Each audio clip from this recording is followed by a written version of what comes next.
Hello and welcome you all in the sixth video of the punctuation topic. Today we will discuss about the apostrophe, the quotation mark and then we will talk about the ellipses. आज ये हम तीन topics को cover करेंगे। तो सबसे पहले हमारे पास जो टॉपिक बनता है वो है अपॉस्ट्रॉफी का। अपॉस्ट्रॉफी हम कहाँ पे इस्तेमाल करते हैं? सबसे पहले तो मैं आपको इसकी पिक्टोरियल रिप्रेजेंटेशन बता देता हूँ। इसकी पिक्टोरियल रिप्रेजेंटेशन ऐसे होती है। सेकेंडली आप इसका इस्तेमाल कहाँ पे करते हैं? इसका इस्तेमाल हम किसी की ऑनरशिप को बताने के लिए या किसी की पोजेशन को बताने के लिए इस्तेमाल करते हैं। जब किसी भी चीज़ की मलकियत को बताना है, ठीक है, this house is of Ali, तो यहाँ पे सेंटेंस काफ़ी लेंथी हो जाएगा। उसको अवॉइड करने के लिए हम क्या करते हैं, अली के ऊपर अपॉस्ट्रॉफी डाल के एस लिख देते हैं। इसका मतलब होता है अलीज़ हाउस। तो आज हम लोग यहाँ पे पढ़ेंगे अपॉस्ट्रॉफी का इस्तेमाल कहाँ पे किया जाता है और इसके यूजेजेस क्या हैं। तो आइए अपनी वीडियो का आगाज़ करते हैं। सबसे पहले तो हम लोग देखते हैं अपॉस्ट्रॉफी का। आज हम लोग ये स्टार्ट कर रहे हैं टॉपिक। सबसे पहले it is to use to show the possession और ऑनरशिप।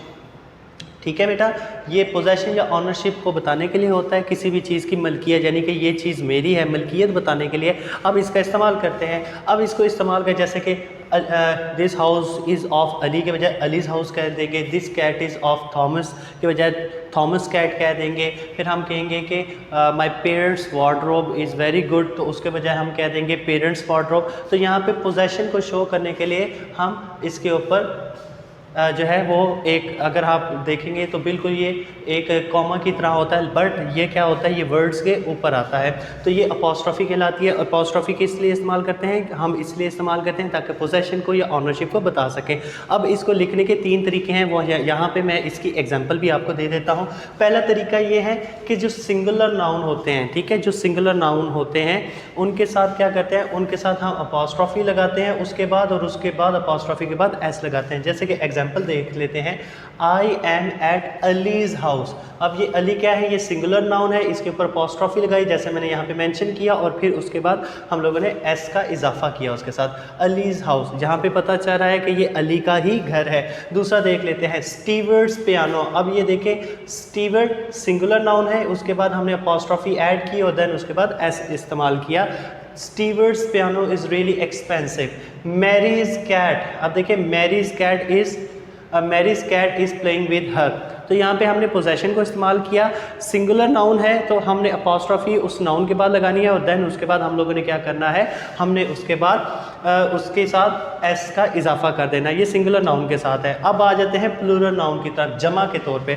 सिंगुलर क्या होता है, प्लूरल क्या करते हैं, बॉय है तो बॉयज़ कर देंगे। मैक्सिमम जो प्लूरल्स होते हैं उनके साथ हम लोग एस का इजाफा करके या ई एस का इजाफा करके हम उसे जमा का सिगया बना सकते हैं। बट यहाँ पे हम देख रहे हैं, अगर हमारे पास प्लूरल आ जाए और जो एस पे एंड हो रहे हों तो उसके साथ करना क्या है, उसके साथ हमने एस ऐड करना है और देन उसके बाद अपॉस्ट्रॉफी लगा देनी है, क्योंकि एस उसके अंदर ऑलरेडी मौजूद होता है लास्ट में। तो सिंपली हम लोग क्या कहते हैं, अपॉस्ट्रॉफी उसके एंड में लगा देते हैं। जैसे कि the parents bedroom is fully air condition. अब देखिए पेरेंट्स, इसमें ऑलरेडी एस आ रहा है, उसके बाद अपॉस्ट्रॉफी हम लोगों ने ऐड कर दिया।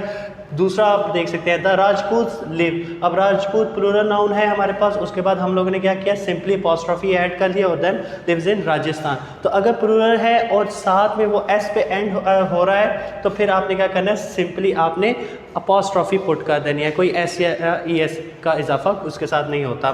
दूसरे, अगर हम लोग अब बात करते हैं, तीसरा जो इसका इस्तेमाल है, अगर वो आपके पास प्लूरल नाउन है, अगर वो जमा के तौर पे आपके पास आ रहा है बट वो उसके एंड में एस या ई एस का इजाफा, एस का इजाफा नहीं हो रहा, तो फिर आप लोग क्या करेंगे, फिर हम लोग यहाँ पे करेंगे द चिल्ड्रन। अब देखिए चाइल्ड की जमा चिल्ड्रन होता है, लेकिन ये एस के साथ तो एंड नहीं हो रहा। ऐसे प्लूरल नाउन, ऐसे जमा के नाउन जो एस पे एंड नहीं होते, फिर उनके साथ हम लोग क्या करते हैं, सिंपली हम लोग क्या करते हैं, अपॉस्ट्रॉफी प्लस एस। उनको पोजेशन या पोजेसिव केस बनाने के लिए हम लोग क्या करते हैं, अपॉस्ट्रॉफी पुट करते हैं और देन उसके बाद एस लगा देते हैं। The children's room. अब देखें चिल्ड्रन ये हमारे पास ऑलरेडी जमा है, लेकिन इसके साथ एस का इजाफा हम लोग नहीं कर रहे, तो यहाँ पे हम लोग क्या करेंगे, अपॉस्ट्रॉफी जो है वो पुट करेंगे और देन उसके बाद एस का इजाफा कर देंगे। The children's room should be decorated. दूसरा देख लें, पीपल्स रिपब्लिक। अब देखिए पीपल जो है वो ऑलरेडी एक जमा के सेंस में आता है, तो पीपल्स ये हमारे पास, इसके बाद एस लगा देंगे। People's republic of China is an emerging country. अब देखिए वुमेन एम्पावरमेंट का आजकल हर जगह पे बात हो रही है, तो वुमेन अब देखिए ये वुमन जो है ये ऑलरेडी जो है वो उसकी जमा है वुमेन की, और वीमेंस एम्पावरमेंट, अब देखिए इसे हम लोग वीमेन पढ़ते हैं, वुमेन नहीं पढ़ते, वीमेन पढ़ते हैं। Women's empowerment is a real process of accepting there view point, यानी कि जो अगर हम लोग वीमेन एम्पावरमेंट की बात करते हैं तो यहाँ पे किसकी एम्पावरमेंट की बात हो रही है? वीमेन की। तो इसके साथ एस जो है अपॉस्ट्रॉफी एस का हम लोग इजाफा करते हैं। तो यहाँ पे हमने उसके 3 इस्तेमाल देखे। अगर वो सिंगुलर है तो फिर हम अपॉस्ट्रॉफी प्लस एस उसके साथ लगाएंगे, अगर प्लूरल है तो सिंपली हम उसके बाद अपॉस्ट्रॉफी प्लेस कर देंगे, और अगर वो प्लूरल है लेकिन वो एस पे एंड नहीं हो रहा या ई एस पे एंड नहीं हो रहा तो फिर हम लोग क्या करेंगे? अपॉस्ट्रॉफी एस उसके साथ पुट कर देंगे, जैसे यहाँ पे हम लोगों ने लिखा हुआ है। अब यहाँ पे मैं आपको बताता हूँ कि अगर ये यहाँ पे कंप्लीट हो गया, अगर आपने ऑनरशिप को बताना है, अगर जॉइंट ऑनरशिप की बात हो रही है, जैसे कि Ahmad and Ali trip, Ahmad and Ali trip, यहाँ पे जो ट्रिप है बेटा लफ्ज़, ये इंडिकेट कर रहा है कि ये जो अहमद और अली का एक ट्रिप, यानी इन दोनों का एक ट्रिप की मतलब हम लोग बात कर रहे हैं। अलीना एंड आयशाज़ कार, यानी कि यहाँ पे ये पता चल रहा है अपॉस्ट्रॉफी ये लास्ट में आ रही है, इसका मतलब यह है कि अलीना और आयशा की कोई कंबाइन एक ही कार है, उसके मतलब हम लोग बात करें। लेकिन जब आपने सेपरेट इसके मतलब बात करना है तो फिर सेपरेट इस तरीके से होगा कि हर एक के बाद अपॉस्ट्रॉफी आएगा, यानी कि अहमद ये अपॉस्ट्रॉफी ऐसा आ गया और अलीस ट्रिप्स, यानी कि हम यहाँ पे अब 2 अलग अलग ट्रिप्स की बात कर रहे हैं। फॉर एग्जांपल यहाँ पे पहले हम लोग बात कर रहे थे कि Ahmad and Ali trip, for example वो अगर नारायण का गाना इकट्ठे गए हैं तो वो इनका एक ही ट्रिप कंसीडर होगा, यानी कि सिंगल ऑनरशिप शो हो रही है। बट यहाँ पे हम लोग बात कर रहे हैं कि अहमद एंड अली ट्रिप्स, तो यहाँ पे बात हो रही है शायद अहमद जो है वो मरी की तरफ ट्रिप पे गया है और जो हमारे पास दूसरा है अली वो नारायण का गान गया है। तो यहाँ पे हम लोग उनके अलग अलग ऑनरशिप को शो करने के लिए हम इसका इस्तेमाल करते हैं, जैसे कि अलीनाज एंड आयशाज़ कार। अब यहाँ पे पता चल रहा है कि अलीना के पास जो एक कार है और आयशा के पास एक कार है, टोटल 2 कार्स के मतलब हम लोग यहाँ पे बात कर रहे हैं। तो अगर आपने सेपरेट ऑनरशिप के मतलब बात करनी है तो फिर आपने उनके बाद अपॉस्ट्रॉफी एस लाजमी आपने पुट करना है। तो यहाँ पे ऑनरशिप के मतलब जॉइंट ऑनरशिप और सेपरेट ऑनरशिप के मतलब भी अपॉस्ट्रॉफी के पढ़ लिया। अब हम लोग चलते हैं, इसका दूसरा यूज़ है जो मैक्सिमम हम लोग यूज़ कर रहे होते हैं, ये है कंट्रैक्शन में। कंट्रैक्शन क्या करता है? लेटर्स या नंबर्स को ओमिट कर देता है, जैसे कि इट इज़ है तो वो इट्स हो जाता है, ठीक है। वॉज नॉट है तो वो वॉजंट हो जाता है। सेम इज़ के दे हैव देव हो जाता है। ये राइटिंग में हम लोग इसका इस्तेमाल करते हैं। और कंट्रैक्शंस को आर नॉट जो है वो ऑन्ट हो गया, दे विल जो है दिल हो गया, इट इज़ जो है वो इट्स हो गया, आई एम जो है वो आइम हो गया। ये देखिए आपने देखा कि इसमें से ए निकल गया है, इसमें ओमिट कर दिया है हमने एक लेटर। पिक एंड मिक्स, इसको पिक एंड मिक्स हम इस तरीके से अपॉस्ट्रॉफी लगा के इसको भी स्मॉल कर देते हैं। कम ऑन जो है उसको हम इस तरीके से कम ऑन भी लिख सकते हैं, सी के ऊपर अपॉस्ट्रॉफी और देन MON कम ऑन हम उसको लिख सकते हैं। ये फॉर्मल और इनफॉर्मल दोनों लैंग्वेजेस में, दोनों राइटिंग में हम इसका इस्तेमाल करते हैं। अब यहाँ पे हमने अपॉस्ट्रॉफी के जो इस्तेमाल देखे हैं वो 2 देखे हैं। एक जो है वो पोजेशन और ऑनरशिप को बताने के लिए है और दूसरा हमारे पास कंट्रैक्शन का है। अब हम अपनी नेक्स्ट स्लाइड की तरफ चलते हैं और वहाँ पे हम अपने कोटेशन मार्क और साथ में एलिप्सिस को हम लोग डिस्कस करते हैं। So dear viewers, in the second slide we will discuss about the quotation mark and ellipsis. Quotation mark को हम लोग कहाँ पे इस्तेमाल करते हैं? जहाँ पे हमने किसी की बात को एग्जैक्टली कोट करना हो या सेइंग हो, यानी कि आपने किसी बड़े शख्स की बात को कोट कर रहे हैं या आप किसी की बात को आप एज इट इज़ बता रहे हैं, तो इन 2 जगहों पे हम लोग इसका इस्तेमाल करते हैं, यानी कि आप कोटेशन में और एग्जैक्ट सेइंग में इस्तेमाल करते हैं। जैसे कि एग्जांपल्स मैं आपको यहाँ पे दे देता हूँ। पहला हमारे पास सेंटेंस है Ali said I am ill, और ये अली की बात है, ये मैं अपनी बात नहीं कर रहा। जब मैं किसी की बात को एग्जैक्टली बता रहा हूँ तो वहाँ पे हम लोग क्या करते हैं, वहाँ पे हम कोटेशन मार्क को ऐड कर देते हैं। पिक्टोरियल रिप्रेजेंटेशन मैंने यहाँ पे लिख दी है, डेफिनेशन भी आपको लिख दी है, to set off and represent exact language. जब किसी की एग्जैक्टली बात को हमने फॉलो करना हो, कोटेशन मार्क में हम उसको बता देते हैं कि ये मैं नहीं कह रहा बल्कि ये वो कह रहा है। जैसे बच्चे होते हैं ना, जब बच्चों को मार पड़ रही होती है, ये सज़ा देते हैं, तो बच्चे कहते हैं मैं नहीं वो कह रहा था। तो सेम इज़ के जब आपने एग्जैक्टली किसी की बात बतानी है तो वहाँ पे आप लोग क्या करेंगे, वहाँ पे आप कोटेशन मार्क के अंदर उस चीज़ को लिख देंगे। कोटेशन मार्क इस तरीके से होता है, ये यहाँ पे मैं आपको पिक्टोरियल रिप्रेजेंटेशन से बता भी रहा हूँ। सेकंड देख लेते हैं, यू आर वेरी क्लेवर। अब ये देखें, यू आर वेरी क्लेवर, ये कोटेशन मार्क के अंदर लिखा हुआ है सेड द टीचर। ये किसने कहा है? टीचर ने कहा है। टीचर ने कहा है तुम बहुत होशियार हो, तुम काफ़ी कनिंग हो, तुम प्रॉब्लम क्रिएट कर रहे हो, तुम काफ़ी ज़्यादा डिस्टर्बेंस क्रिएट कर रहे हो। तो टीचर ने ये बात किया, ये किसी और ने या मैंने ये बात नहीं की। तो जब आपने एग्जैक्टली किसी की बात बतानी है, एग्जैक्टली किसी की सेइंग बतानी है, तो उसको कोटेशन मार्क के अंदर लिखते हैं कि ये मैं नहीं कह रहा बल्कि ये एग्जैक्टली उस बंदे की लैंग्वेज है।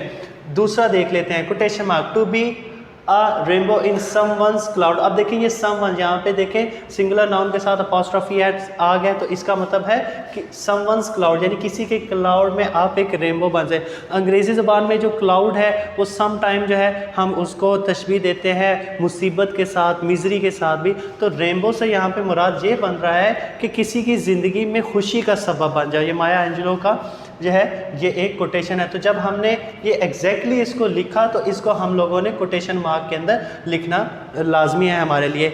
अब हमने नेक्स्ट देखा कि जब किसी की कोटेशन है, जैसे कि अल्बर्ट आइंस्टाइन की ये कोटेशन है, once you stop learning you start dying. जब आप लोग सीखना छोड़ देते हैं तो उस दिन आपकी मौत वाक़या हो जाती है, यू आर स्टार्टेड डाइंग। तो यहाँ पे हम भी यही चीज़ कर रहे हैं, मैं भी आपको ज़िंदा रखने की कोशिश कर रहा हूँ, कुछ सिखा के कुछ आप भी लर्निंग करते जा रहे हैं ताकि आप रोज़ कुछ ना कुछ सीखते हैं। हमारे यहाँ पे सबसे ज़्यादा मसला ये होता है कि हम सिर्फ जब तक स्कूल या कॉलेज यूनिवर्सिटी में पढ़ते हैं तब हम अपना सिलेबस पढ़ते हैं, अपनी किताब पढ़ते हैं और उसके अलावा हम लोग कुछ लर्न नहीं करते। बाकी जो माशरा हमें सिखाता है तो वो एक अलग बात है।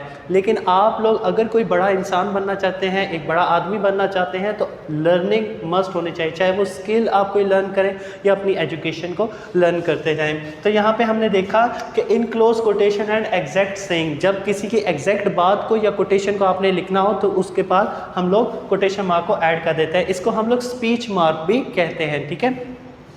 अब दूसरा इसका ये है quotation within a quotation. Some time ऐसा होता है कि एक कोटेशन मार्क के अंदर एक और कोटेशन भी आपकी आ जाते हैं, तो उसको कैसे डिफ्रेंशिएट करना है, उसको कैसे बताना है कि ये कोटेशन इस कोटेशन से थोड़ा सा डिफरेंट है, बेशक उसी के अंदर आ रहा है। तो उसको बताने का तरीका ये होता है कि इसको हम डबल कोटेशन मार्क में लिखते हैं, उसको सिंगल, यानी कि इसको हमने ऐसे लिखा तो जब हमने जो है वो कोटेशन के अंदर कोटेशन बतानी है तो उसे सिंगल कोटेशन मार्क के साथ इंडिकेट कर देना है। एग्जांपल देख लेते हैं, my mother began by saying. अब ये देखें यहाँ से हम लोगों ने इसको स्टार्ट किया था कोटेशन मार्क के साथ कि यानी आपने एक बुक पढ़ रहे हैं, राइटर उसमें अपना बता रहा है, तो उसको जब आपने कॉपी किया तो आपने उसी की ज़ुबानी लिखा कि उसकी सेइंग क्या है, my mother began by saying. वो ऑथर क्या कह रहा है, मेरी माँ जो है वो मुझे क्या कहती थी, I will not tolerate you any more. कि बचपन में वो शरारती था तो उसकी माँ उससे कहती थी कि मैं तुम पे और ज़्यादा तुम्हें बर्दाश्त नहीं करूँगी। तो जब ये कोटेशन मार्क हमने स्टार्ट किया तो हमने ये देखा कि जब उसकी राइटर की जब एग्जैक्टली मदर की हम लोग बात करें कि वो क्या कहती थी, I will not tolerate you any more, तो इसको हमने सिंगल कोटेशन के अंदर लिखना है, ठीक है। यहाँ पे सिंगल कोटेशन, और जब हमने सेंटेंस एंड हो गया तो उसके बाद आपने डबल कोटेशन भी ऐड करनी है। क्यों? क्योंकि वो डबल कोटेशन से ही हमने इसका स्टार्ट किया था। यानी कि कोटेशन के अंदर कोटेशन आ जाए तो उसको लिखने का तरीका ये है कि उसे सिंगल कोटेशन के साथ लिखते हैं, ठीक है। ये भी आपको समझ आएगा। कोटेशन के दो समझ आ गए, एग्जैक्टली किसी की सेइंग है या कोटेशन है, और दूसरा इस्तेमाल है कि अगर कोटेशन के अंदर ही कोटेशन आ जाती है तो उसे सिंगल कोटेशन मार्क के साथ लिखते हैं। दूसरा देख लेते हैं। हाँ, यहाँ पे एक बात मैं आपको ये भी बता दूं कि अगर आप उसको स्टार्ट करें, फॉर एग्जांपल आपने कोई बात की है, आई एम इल, ठीक है, ये आपने एक बात की है, तो आपने क्या करना है कि अगर ये कंप्लीट सेंटेंस है तो फिर जब आपने कोटेशन मार्क जो है उसको लगाना है तो उसके बाद का जो पहला वर्ड है उसको आपने कैपिटलाइज कर देना है। अनलेस वो अगर कोई प्रोनाउन है वो तो ऑटोमेटिकली हम लोग उसे कैपिटलाइज तो करेंगे, लेकिन अगर एक कंप्लीट सेंस और सेंटेंस बन रहा है तो कोटेशन मार्क के बाद पहला उसे कैपिटलाइज कर देंगे। अगर वो फ्रेज है, जो कोई फ्रैगमेंट है, तो फिर बेशक आप उसे स्मॉल लेटर से ही लिख सकते हैं। अब हम लोग यहाँ पे बात कर रहे हैं टू शो टाइटल और शॉर्ट वर्क। अब इसका तीसरा इस्तेमाल यह है कि जो शॉर्ट वर्क्स हैं, यानी कि कोई बड़े काम या बड़े वर्क्स नहीं बल्कि शॉर्ट वर्क्स हैं, कोई एक बुक है, बुक का अंदर से कोई चैप्टर है, कोई एक सॉन्ग एल्बम है, उसमें से कोई एक सॉन्ग है, तो जो शॉर्ट वर्क्स हैं उनको इंडिकेट करने के लिए हम लोग क्या कहते हैं, कोटेशन मार्क लगाते हैं। और जो लार्ज वर्क्स हैं, जो बड़े वर्क्स होते हैं, ठीक है, कोई एग्जैक्टली बुक है या इस तरीके से कोई सॉन्ग एल्बम है, तो उनको इटैलिक में हम लोग राइटिंग में लिख देते हैं। जो शॉर्ट वर्ड्स हैं उनको भी देख लेते हैं। जो शॉर्ट वर्ड्स हैं, फॉर एग्जांपल शॉर्ट स्टोरीज़ हैं, पोइम्स हैं, किसी सीज़न की एपिसोड है, तो उसको लिखने के लिए भी हम लोग कोटेशन मार्क लिख देते हैं। जैसे कि मैंने एग्जांपल यहाँ पे लिख दी है, शॉर्ट स्टोरीज द सस्पेंस इन, अब ये देखें यहाँ पे कोटेशन मार्क आ गया, द टेल टेल जो है हार्ट, ये एक शॉर्ट स्टोरी है एडगर एलन पो की, इज़ ऑफ अनदर लेवल, यानी कि उसके अंदर जो सस्पेंस है वो एक बिल्कुल डिफरेंट डायमेंशन का, बहुत ज़्यादा जो है वो एक सस्पेंस वाली कहानी है। तो जब आपने एडगर एलन पो की ये स्टोरी यानी कि द टेल टेल हार्ट के मतलब बात करें तो इसको हम लोगों ने कोटेशन मार्क के अंदर लिखना है। दूसरा देख लेते हैं पोइम्स। पोइम जो है उसको अगर हम लोग कोटेशन मार्क में लिखेंगे, यानी ये पोइम का टाइटल है stopping by woods on a snowy evening is a masterpiece by Robert Frost. ये आप में से हर बच्चे ने एटलीस्ट अपनी जो है वो एक इंग्लिश की किताब में ये वाली पोइम लाजिम पढ़ी होगी, बहुत फेमस पोइम है। जब आपने किसी पोइम के टाइटल के मुतालिक भी बात करना है तो उसको भी कोटेशन मार्क के अंदर आपने लाजमी जो है वो लिखना है। और किसी सीजन की एपिसोड है, यानी कि किसी ड्रामे की एपिसोड है, तो आपने उसको भी कोटेशन मार्क के अंदर लिखना है। यहाँ पे मैं एग्जांपल के बता रहा हूँ, the quotation mark the last one episode. अब ये लास्ट वन जो एपिसोड है फ्रेंड्स सीज़न की, इंग्लिश सीज़न की, तो उसके हमने क्या करना है, उसको कोटेशन मार्क में लिखना है जब उसकी एपिसोड के मतलब बता रहे हैं। तो यहाँ पे मैंने आपको बताया कि नट शेल में बात ये देख लें कि शॉर्ट वर्क, जो छोटे वर्क्स हैं, या किसी चीज़ पे एम्फसिस देने के लिए, किसी चीज़ पे की अहमियत बताने के लिए, उसके लिए भी हम लोग उसे कोटेशन मार्क में लिख लेते हैं। ठीक है, जब किसी चीज़ पे ज़्यादा एम्पैथेटिकली हमने स्ट्रेस देनी हो तो उसको भी कोटेशन मार्क में लिख लेते हैं। अपॉस्ट्रॉफी और कोटेशन मार्क दोनों की तकरीबन शक्ल या पिक्टोरियल रिप्रेजेंटेशन शेप एक जैसी थी, तो इन दोनों को टॉपिक को मैंने इकट्ठे रखा ताकि आपको समझने में आसानी हो। इसी से मिलता जुलता एक हमारे पास आ जाता है एलिप्सिस। एलिप्सिस जो है ये हमारी राइटिंग में इतना ज़्यादा इस्तेमाल नहीं होता, स्पेशली हम फॉर्मल राइटिंग में इसको ज़्यादा इस्तेमाल नहीं करते, इनफॉर्मल राइटिंग में हम इसको ज़्यादा इस्तेमाल करते हैं। अब यहाँ पे आप देखेंगे एलिप्सिस जो है ये एक्चुअली एक ग्रीक ओरिजिन का वर्ड है। इसका सिंपल जो हमारी राइटिंग में काम होता है वो क्या करते हैं, ये एक्सक्लूड कर देती है राइटिंग के पैराग्राफ्स को, अगर आपने ओमिट करना हो। जैसे कि फॉर एग्जांपल आपके पास 2 पेजेस का एक बहुत बड़ा पैराग्राफ आ गया है, जैसे आपके एग्जाम्स में आपको रीडिंग कम्प्रीहेंशन आ जाती है, तो आप उसके आंसर में क्या करते हैं, उसके पहले 3 या 4 वर्ड्स लिखते हैं, फिर डॉट डॉट डॉट डाल के उसके आखिरी 2-3 लिख देते हैं। इससे क्या पता चलता है आप उस पूरे पैराग्राफ के मुतालिक बात करें। ये प्रैक्टिस आप करते रहे हैं अपने पेपर्स के अंदर। सेम एज अ केस के एलिप्सिस क्या होते हैं, ये 3 डॉट्स होते हैं। इन 3 डॉट्स के दरमियान जो है वो आपने फासला लाजमी रखना है, ये एक साथ नहीं आएंगे, इनके दरमियान फासला लाजमी रखना है। ये 3 डॉट्स होते हैं एलिप्सिस के। इसका मकसद ये होता है कि वर्ड्स वगैरह आप लिखने में अगर आप चाहते हैं कि उनको मैं स्किप कर दूं तो उसके लिए इसको इस्तेमाल किया जाता है। इसके 2-3 इस्तेमालात हैं, ये मैं यहाँ पे आपको बता देता हूँ। डेफिनीशन इसकी देख लेते हैं, indicate excluding words with in a phrase और पैराग्राफ। किसी एक फ्रेज या पैराग्राफ में से वर्ड्स आपने निकालने हो, उसके बजाय आप डॉट्स लगा देते हैं कि मेरे पास इतना टाइम नहीं है कि मैं फजूल में पूरे का पूरा 2 पैराग्राफ लिखता रहूँ, तो आप उसके आंसर में 2-3 उसके फर्स्ट के और देन उसके बाद 3 डॉट और फिर उसके बाद आप उसको एक्सक्लूड करके लिख लेते हैं। तो पहला है रिप्लेसमेंट फॉर ओमिटेड वर्ड्स, यानी कि आप एक चीज़ होती है जैसे ब्रैकेट्स के अंदर हम अपनी मर्जी के इंसर्ट कर देते हैं ताकि चीज़ क्लियर हो जाए, ताकि उस चीज़ को हम ज़्यादा एक्सप्लेन कर सकें, क्लैरिफाई कर सकें।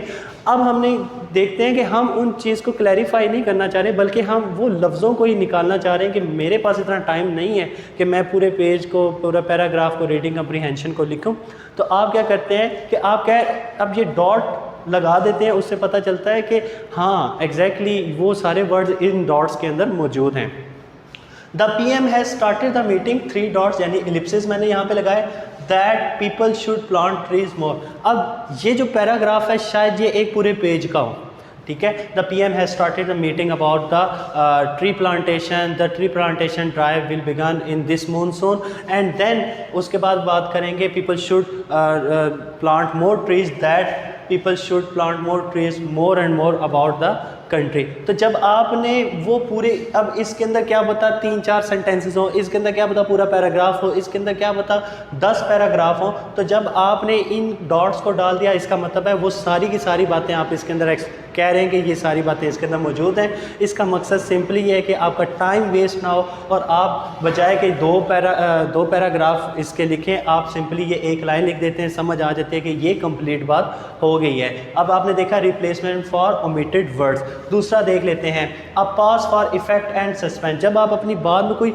इफेक्ट लाना चाह रहे हैं या सस्पेंस लाना चाह रहे होते हैं, जैसे कुछ लोग होते हैं ना जब बात कर रहे होते हैं, तो आपने देखा होगा जितने भी जो स्कॉलर्स हैं या बड़े लोग हैं वो बात वही कर रहे होते हैं लेकिन इतनी ड्रामेटिक वे में बात कर रहे होते हैं कि उसका जो लोगों पे एक इम्पैक्ट होता है वो काफ़ी ज़्यादा अच्छा पड़ता है। सेम इज़ अ केस जब राइटिंग में आपने सस्पेंस या इफेक्ट लेकर आना है, जब सेइंग में लेकर आना है, उसके लिए भी हम लोग एलिप्सिस का इस्तेमाल करते हैं। Then it happens, 3 dots, the magic.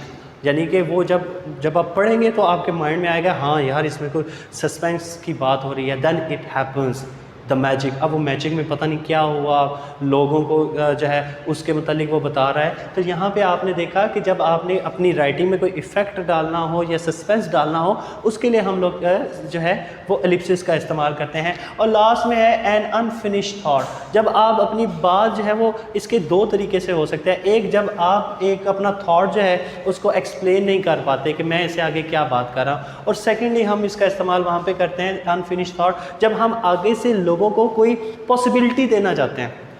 ठीक है, इन द कार एक्सीडेंट, फिर उसके आगे 3 डॉट है। अब इन द कार एक्सीडेंट कुछ भी हो सकता है। Suddenly last night I woke up with a huge bang. अब देखें कि जब हम कहते हैं कि बैंग ऑफ द साउंड, जब हम बात करें कि लास्ट नाइट जो है मुझे एक शदीद जो है साउंड वॉइस मुझे महसूस हुई या मैंने उसे सुना, तो उससे आगे आप 3 डॉट्स लगा देंगे तो उससे आगे हज़ारों पॉसिबिलिटीज़ बन सकती है। क्या पता वो साथ वाले पड़ोसियों का अगर हम लोग बात करें, कोई सिलेंडर बहुत ज़्यादा फट गया हो, कोई किसी पेट्रोल पंप में आपके इलाके में ज़ोरदार धमाका हुआ हो, तो इसकी हज़ारों पॉसिबिलिटीज़ हो सकती हैं। जब आप अनफिनिश्ड थॉट, जब आप लोगों को कुछ सोचने पर मजबूर कर रहे होते हैं या आप उससे आगे कुछ कह नहीं पाते, तो वहाँ पे एलिप्सिस का इस्तेमाल किया जाता है। जैसे कि I know that she is coming on the party but. अब ये देखिए इस बर्ड से आगे 3 हमने जो है वो एलिप्सिस लगाए और एलिप्सिस के बाद हमने एक डॉट जो है वो 4th वन जो है फुल स्टॉप लगाया, इसलिए कंफ्यूज नहीं होना। I know she is coming on the party but, उससे आगे हज़ारों पॉसिबिलिटीज़ हो सकती हैं। आप अनफिनिश्ड थॉट अपना दे दिया, उससे आगे हज़ारों आप कोई एक्सप्लेनेशन या पॉसिबिलिटीज़ बना सकते हैं। What if I qualify for the CSS interviews, उसके आगे 3 डॉट्स हैं कि मैं अगर CSS के इंटरव्यूज़ के लिए क्वालिफाई कर गया तो फिर क्या होगा। उससे आगे आप जो है वो CSP ऑफिसर बन सकते हैं, आपका वो सक्सेसफुल हो सकता है, आपके ताल्लुक बन सकते हैं। दूसरी पॉसिबिलिटी ये हो सकती है कि शायद वो ना हो, आपके जो है वो एक बड़े ओहदे तक ना जा सकें, तो हज़ारों पॉसिबिलिटी उससे निकल सकती हैं। तो एलिप्सिस का काम ये होता है कि वर्ड्स को जो है ओमिट कर देता है या आप पॉज फॉर एन इफेक्ट और सस्पेंस और अनफिनिश्ड थॉट उसको बताने के लिए, ताकि हज़ारों पॉसिबिलिटीज़ उसमें से बन सकती हैं। तो यहाँ पे हमने देखा हमारे पास जो है हमने कोटेशन मार्क को भी देख लिया, फिर हमने एलिप्सिस को भी देख लिया। शायद आप में से कुछ लोगों को इससे पहले ना पता हो एलिप्सिस का, तो ये बड़ा इंपॉर्टेंट है आपके लिए। पंक्चुएशन मार्क काफ़ी इंपॉर्टेंट थे, इसलिए हमने बाकायदा इसकी एक वीडियो बनाई जिसमें इन तमाम मार्क्स को हमने डिटेल में डिस्कस किया। आई होप आप सबको ये सीरीज़ बहुत अच्छी लग रही होगी। और यहाँ पर हम अपने पंक्चुएशन का जो टॉपिक है उसको एंड करते हैं। अगर आपको ये वीडियो अच्छी लग रही हो तो kindly like, share and subscribe to our channel. Thank you.